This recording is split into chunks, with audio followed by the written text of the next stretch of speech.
today's video, let's talk about the program Cartoon Network. Along with Nickelodeon and Disney, this was one of the most familiar TV programs that was aimed for our young demographic. Cartoon Network easily has what I personally consider to be the best lineup of animated shows as well. Whether it was back in the 90s, the 2000s, or right now in the 2010s, I easily consider this to be the best out of these three programs for children. However, despite how great and epic the content Cartoon Network has, that doesn't mean that they haven't hit a slump in the road every once in a while. Much like the other two programs that I mentioned, there was a time where Cartoon Network was at its absolute worst. And that point was around the time this program decided to jump the bandwagon and create live-action shows. This was best known as the CN Real era. I have a feeling that Cartoon Network decided to make live-action shows to begin with because both Nickelodeon and Disney had them as well. But the major difference between these two and Cartoon Network is that Disney and Nickelodeon were already doing live-action shows for a while. I mean, sure, good old CN had some live-action bits from stuff like the Cartoon Fridays, but that was just for one specific day of the week and they only lasted a few seconds before airing a lineup of cartoons. What was unnecessary with the idea of Cartoon Network doing live-action shows wasn't just because it seems like false advertising because the stinking program has cartoon in the freaking title, but because the live-action shows aren't even original entertaining stuff. They just felt like ripped-off bastardized junk of other shows that are well worth your time. At least Disney and Nickelodeon had the decency to make their live-action shows comedy sitcoms, which seems like reasonable, understanding, thought-out content. For the most part, Cartoon Network's live-action shows felt like they were trying way too hard to make something that seemed awesome and epic in their eyes, only for the shows to feel way too freaking edgy and embarrassing that would even make 4 kids cringe in fear. Thankfully, nowadays Cartoon Network realized how stupid they were being with these crappy live-action shows and erased them from their memories. And compared to Disney and Nickelodeon nowadays in the 2010s area, this program is easily doing the better job in terms of their content they create. In fact, I would easily recommend almost all of the newer content Cartoon Network has created and get far away from most of Disney and Nick's newer content as humanly possible. Now, I don't want to actually go back to the awful live-action stuff from Cartoon Network, but for today's review, we have to. Because among that content lies this movie by the name of Reanimated. What's this movie exactly? Well, basically picture movies that have cartoon characters live in live-action universes. That's basically the gist of it. This movie would soon spawn one of those awful live-action shows I was talking about later in the future, and honestly, it should have never happened to begin with and was better off being a once-in-a-lifetime thing. You'll soon see my point as we dive right into this stinker. So without further delay, let's take a look at Reanimated. To start off, I will admit that the song that plays during the opening credits is pretty catchy.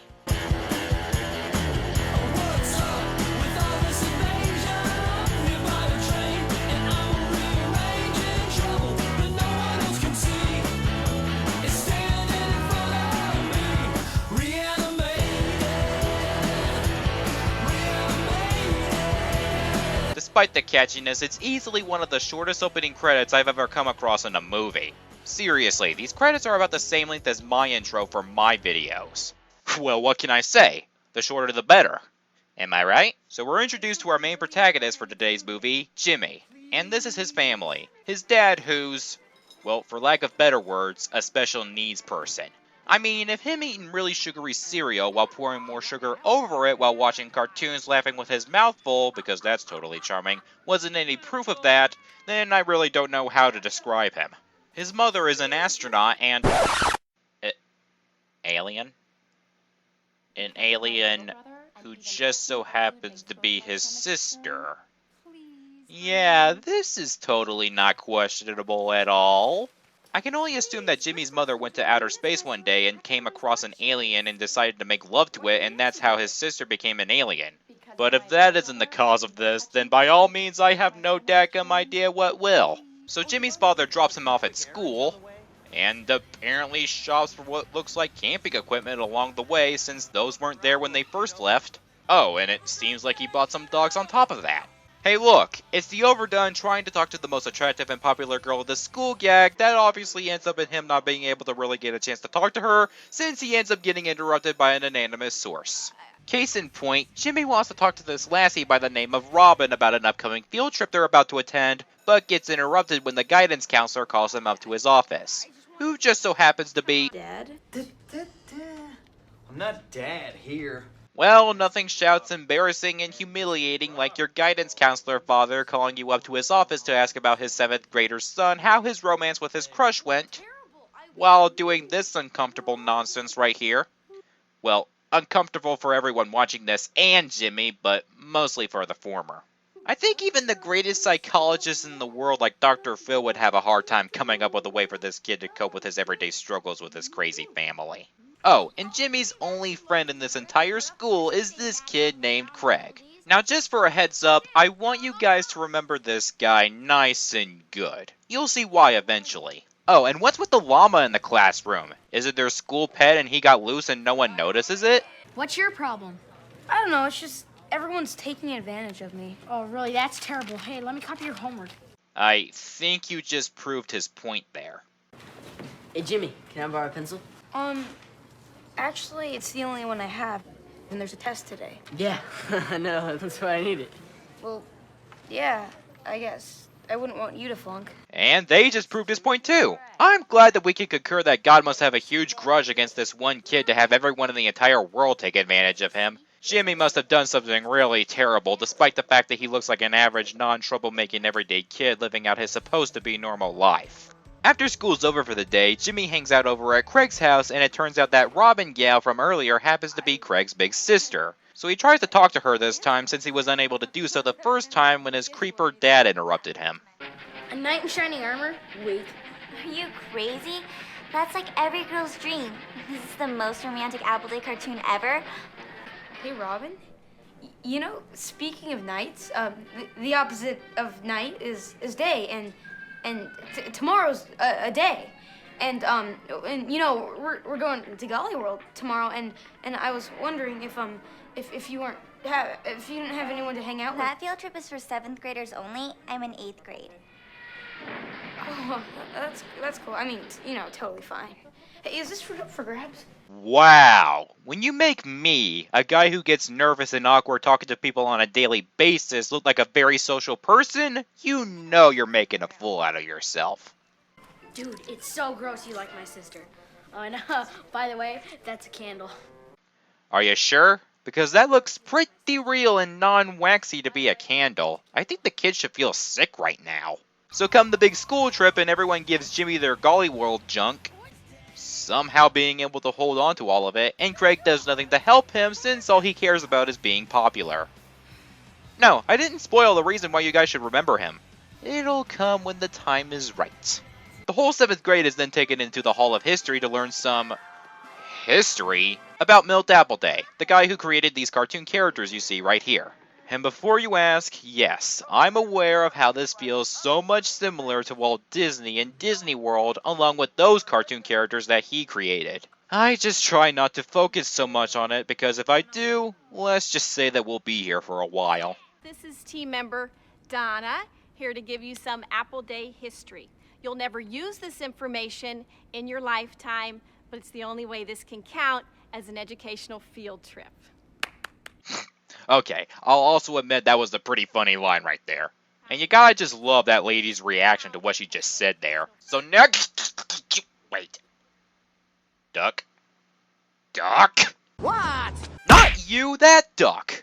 Alright, just because it's random, that doesn't automatically mean that it's funny. That's like Comedy 101. You should have learned about that from Jack's films. There's also a rumor that Milt's brain is frozen somewhere in Golly World, so the popular kids decide to try and find that brain and start with the Tux's Arctic Adventure ride. Oh, and Craig gets Jimmy involved in this too because, as the movie likes to jab into your brains, the whole world likes to take advantage of Jimmy, herpty-derpty-doo! Jimmy then pulls a lever that leads to a secret passage.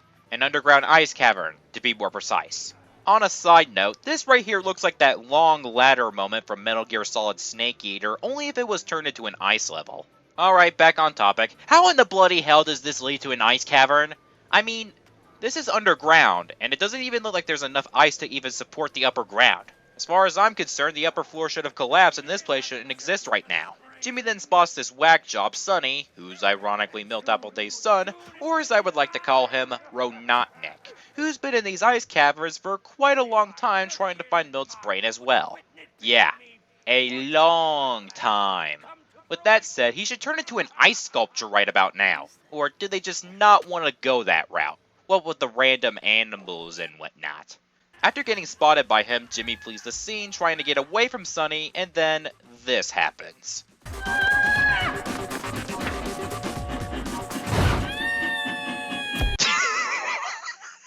Okay, you can't expect me to not make fun of that.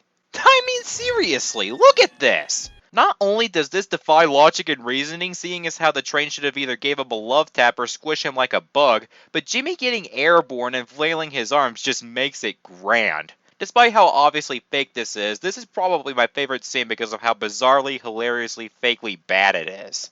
I'll give you props for giving me this beautiful, so bad it's great scene there, movie. This ultimately causes him to be sent off to the emergency room. It's nice to know that these people have the tolerance to keep their costumes on, put surgery masks on their heads, but then just immediately take those heads off, trying to pass this off as a funny moment while this kid is in a coma. Dr. Morris, dial 118, please. Oh yeah, and play very energetic music, that's even better. What do you got? This boy needs an emergency brain transplant. A brain transplant? I mean, he shouldn't have been flying off the ground like that to begin with, but a brain transplant? For getting hit by a train at a Disney World knockoff? Screw it, I'm just gonna say that the plot demands it, so it needs a half-ass excuse. Oh, and to add the cherry on top of the sundae, guess what this old fart just so happens to have in his possession? Milled Appleday's brain. Thank God they just so happen to have this leftover brain in case this 1 in a million accident were to ever happen. And how come it's glowing when they open the cooler? What is this, a disguised box from The Legend of Zelda? So Jimmy wakes up after getting his new brain and he's all good as new. Except for one thing. Gah! Fugly animated characters. Oh, on second thought, it looks like he was just seeing things. Hiya, Jimmy! Oh, no, he's not seeing anything. He's really seeing animated characters right now. These guys are those Golly World characters from those animated shorts you were seeing countless times. I wouldn't mind these guys all that much, but sadly, as cool as seeing animated characters in a live-action world is, these characters are not that pleasant to be around. Their only purpose of being here seems to consist of them being a thorn in the viewer's sight and act as crazy as humanly possible. Plus, like I stated before, they're basically characters from cartoons you most certainly have heard of in most Disney animated shows. You might as well replace these guys with those Disney characters, cause that's what I'm gonna picture them as throughout this entire movie.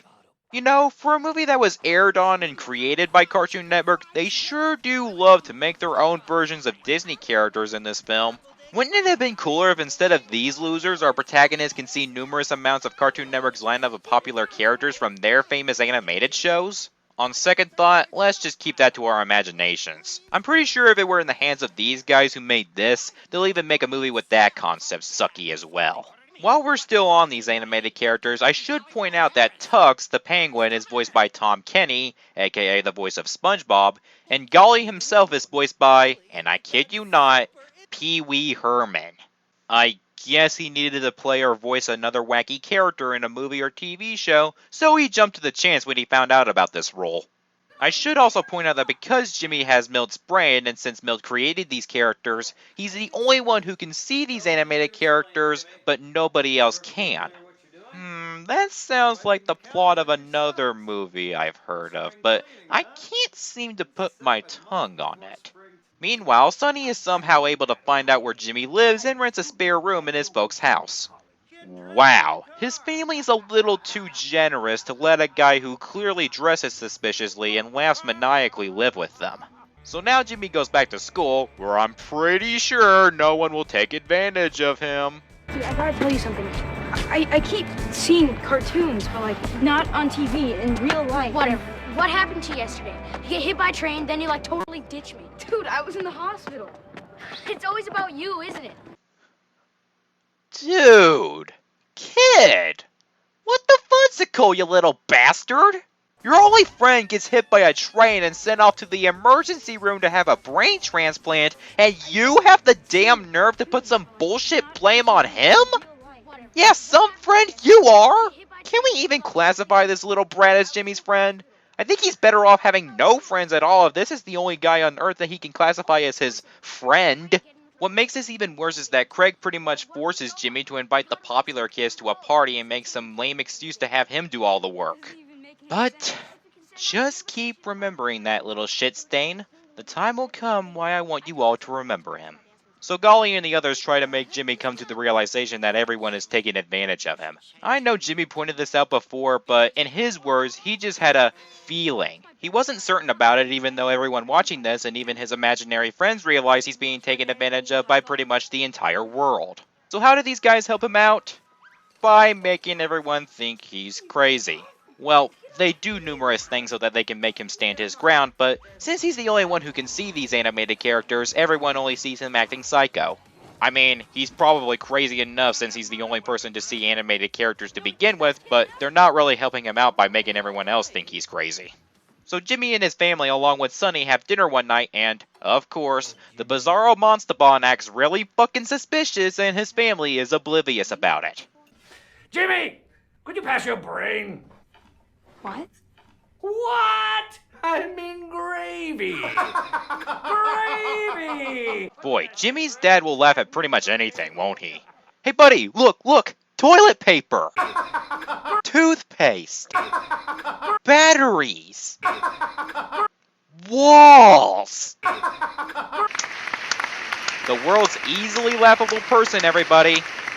Give it up for him. So Jimmy doesn't have any recollection of who Sunny is until he mentions Mittens. Who is Mittens exactly? Sunny's bag of money who he considers to be a pet. Does that mean all the money I currently have in my possession can be classified as an animal? And it wasn't his overall appearance and easily identical voice which makes him realize who Sunny is, but the money he has? Holy shit! Now I know who you are! So Jimmy heads over to Craig's house the next day, and Craig acts like an asshole again. You know how I told you I keep seeing cartoons in the real world? You know, Golly and Dolly and all those guys? No, you never tell me anything. I thought I was your best friend. Dude, I totally told... Ugh. Okay, whatever, man. But now this Sunny guy moved into our house. What? So now Sonny's your best friend. Is he throwing a party too? I hope to God that you burn in a river of fire, you little fucking liar! Because first and foremost, yes, he clearly did talk to you about seeing cartoons in the real world. I keep seeing cartoons, but like not on TV, in real life. Whatever. See? And you just ignored him like you usually do. And he's trying to talk to you about something and you're just jumping to conclusions? Refresh my memory. Why is this twerp Jimmy's only friend? Just roll a clip that explains some shit. Just, please, before I get a migraine dealing with this kid. Robin explains how Milk Appleday practically hated his son. Well, not to sound harsh or anything, but I can see why. Mostly because he was the complete opposite of him. And ever since he died, Sonny took over his father's business as the new president and pretty much ruined these cartoons of his. Sonny does such a bad job at this that everyone working at the company is more than willing to have Jimmy become the new president of Appleday Studios. Even though he's only in 7th grade. That's pretty damn embarrassing and sad, wouldn't you say? So now Sonny continues his dumbass mission to try and get Jimmy's brain while also trying to become the president of Appleday Studios once again. That brain will be mine, and when it is, I will extract brand new cartoons from it and become the greatest and most powerful cartoonist that ever lived, and I shall rule the world! Dude! Hello? Keep it down. Have you ever heard of knocking? Oh, I'm sorry. Maybe you couldn't hear me knocking over your insane ranting. Oh, I mean, if you want to steal his brain, just steal it. You don't have to announce everything. Like when I use the bathroom, I'm not like, and now I shall use the great and powerful bathroom. Stop. Just stop acting like a hysterical housewife and hold your horses. So you're somehow the only person in the entire house who can hear this nutbag plotting to get Jimmy's brain. In other words, kill him. And you're not going to stop him, but instead act like a spastic hyena? I think even Eddie's brother wouldn't throw his siblings under the bus like that. Actually, now that I think about it, he probably would. Anyways, Robin and Craig get a taste of Jimmy's life as Appleday Studios president and have some fun riding golf carts? Maybe for really young children this would be fun, but for people in middle school? I think they would have more fun bagging groceries than this. So because Jimmy's now the president of Appleday Studios, this instantly makes him popular, which in movie world means that he has no more time for his friends. You know, the girl he has a crush on and that one despicable jerk-ass who treated him like shit ever since he first appeared on screen. Hello? No. Jimmy? Just hold it up, okay? Jimmy! I'll be right there. Sorry, I'm on a conference call. Alright, I gotta go now. Bye. So, what's up? Dude, you're being a crappy friend. Sonny comes up with a plan to try and decapitate Jimmy when he gets on a train to promote Milt's cartoons during a live-action commercial shooting. His sister hears about this and still does nothing to stop this murder-attempting lunatic. Have fun killing my younger brother and enjoy spending the rest of your life in prison or facing lethal injection. I'm sure I won't regret doing anything. Robin knows about Sonny's plan, so he kidnaps her, just in time for Jimmy to make his television debut. All the while, that party Craig forced Jimmy to put together is going on. Brought to you by Tummy Yummy Paints. Finger licking safe since 1977. Now in chicken noodle, minestrone, and vegetable barley. Guess it's down to one musketeer. And this all ties together as to why I want you people to truly remember this kid. To me, this right here is initially the scene where you're supposed to feel bad for someone. Since Craig is Jimmy's friend, this plays as if saying, you should feel bad for this poor guy. But there's a problem with this. You can't, no, it's impossible to feel bad for this eyesore. All throughout the movie, he's been taking advantage of Jimmy just like pretty much everyone else that's a human being. Dare I say he's the one who takes advantage of him the most. If they wanted us to feel bad for him, then his character should have been a legitimate, nice, and caring person towards the guy who he considers to be a friend. But seeing as how he's basically a sadistic jerk who pretty much did nothing but act like a dick to that friend of his, it's not even possible to feel sorry for him. So, in this scene right here where it feels like the movie's trying to make us feel some sympathy for him, it all fades away into hopelessness since he's a total asshole. Needless to say, other movies, TV shows, and video games have done this before but did it much, much better, including with characters that can be classified as jerks. Take Eddie for example. Yes, he's easily one of the most flawed characters in Ed, Edd n Eddy, and he can be quite the jackass. But he reveals in Ed, Edd n Eddy's Big Picture Show that the only reason he acted like a total ass and scammed the other characters in the show was just because he wanted to impress them, realizes he doesn't need to go that far, and admits to his flaws. Another example I can point out is Kanji from Persona 4. Yeah, at first glance, he was a bit of a bully, but he only acted like that because of his fear of being rejected. At the end of the day, he's still a likable character. These two characters, from their respective media, were what this movie was trying to do. At least that's what I think they're trying to accomplish. Done right. Reanimated does this completely wrong and tries to make you like a horrible human being who never changed at all. But just you wait until we reach the ending. I'm sure you'll all be in for a huge surprise. Jimmy decides to denounce his job as president for Appleday Studios on the air because... insert whatever friendship is magic speech here, and gets off the train. Yeah. Sonny created a device on the train to decapitate Jimmy, and he didn't even have the brains to have closed doors that permanently locked. Jeez, this guy's making Dr. Doofenshmirtz look like Dr. Wily. To add to his idiocy, he blabs about tying Robin to the train tracks and that the train is going to crush her. So Jimmy goes to try and save her, and in just the nick of time, his sister, just now, decides to stop him, along with his father, weirdly enough. I can't believe I was so blind. It all makes sense. Your mysterious arrival after Jimmy's accident, your secret equipment tracking his every move. I can explain. But it wasn't until today when I looked into those eyes, those dark, mysterious eyes, that I figured it out. Yancy, it's your mother in disguise. What? She didn't go to the moon at all. She's been here all along, making sure we were behaving.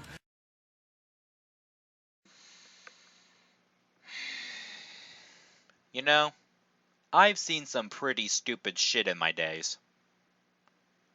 But I can easily say, without a shadow of a doubt, that this is probably the lousiest, cheapest, most desperate, stupid moment attempt to make someone laugh that I have ever seen. You might as well put this scene in a Seltzer and Freeberg movie because of how mind-numbingly dumb it is. Don't snap, Ninja Boy. You're almost at the end. Just a little bit longer. Just a little bit longer. So Golly then turns Jimmy into a cartoon and reenacts that knight in shining armor bit seen in those cartoons and destroys the train's engine, just barely saving Robin.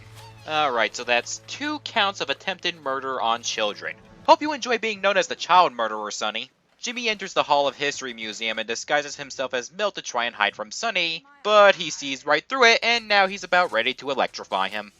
But then...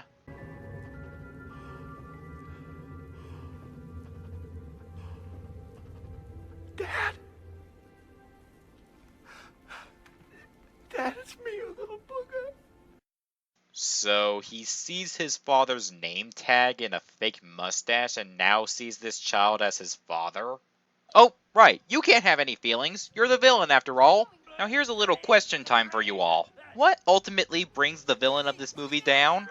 One zap that evaporates him into thin air by his sister. Well, I'd say that's a pathetic climax, but if it'll make the movie end faster, I won't complain all that much. Jimmy then heads over to Craig's house where the party is still going on. But since the cool kids saw him talk about how friendship is magic, they don't consider him cool anymore and leave the party. And remember how I said for you guys to wait until we reach the ending? Well, here's why. Sorry I ruined your party, dude. Hey, it wasn't a party without the 2 Musketeers. Craig, I really want you to know that you're my only real friend, too. What?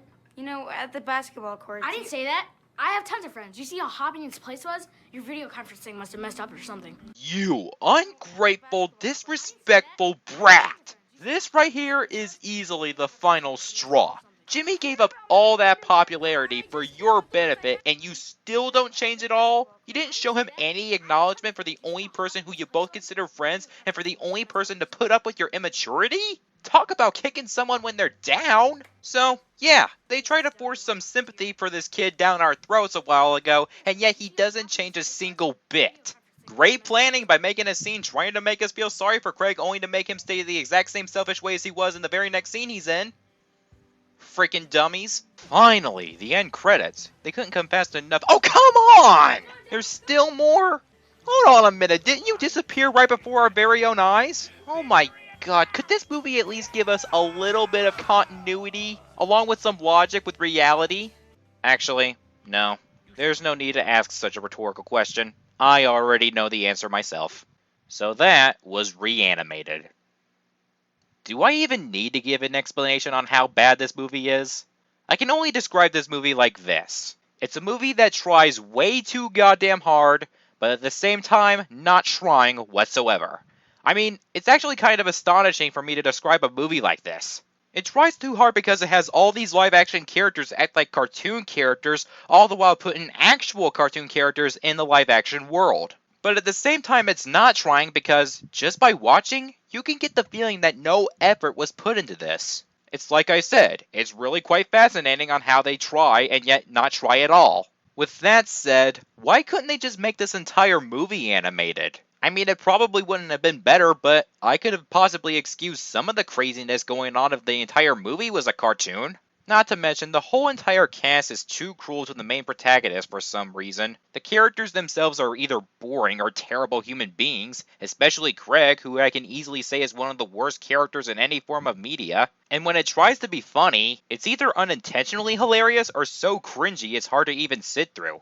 The concept and ideas for a movie like this has already been done before and after this film came out, and I can safely say that if you want to do concepts and ideas like, say, having cartoon characters live in the live-action world or have a live-action film act like a cartoon, then check out any of these films right here, and they'll definitely be worth your time even if they're nothing groundbreaking.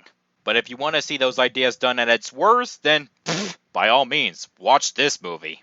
Now, you'd think that Cartoon Network would stop there, but they didn't. They sure as hell didn't learn their lesson when they first made Reanimated to begin with. Cause like I said at the beginning of this video, this movie would soon receive one of those awful live-action shows I was talking about. Though, calling it awful might be the understatement of a lifetime. In fact, from what I've heard, the show is even worse than the movie. And let me tell ya, that is sure saying a lot. While I haven't seen a single episode of Out of Jimmy's Head, and I don't plan on doing so anytime sooner, it got a great amount of countless hatred, and even Cartoon Network themselves erased this show from their memories just like the other live-action atrocities they made. Suffice to say, they're doing much, much better nowadays. And it's a good thing too, because I don't know if good old Cartoon Network would have still been around if they continued down the path they were going in back then. And frankly, it's best if we don't think about it. Well, with all that said, I'm the Hedgehog Ninja, and I'll see you guys next time.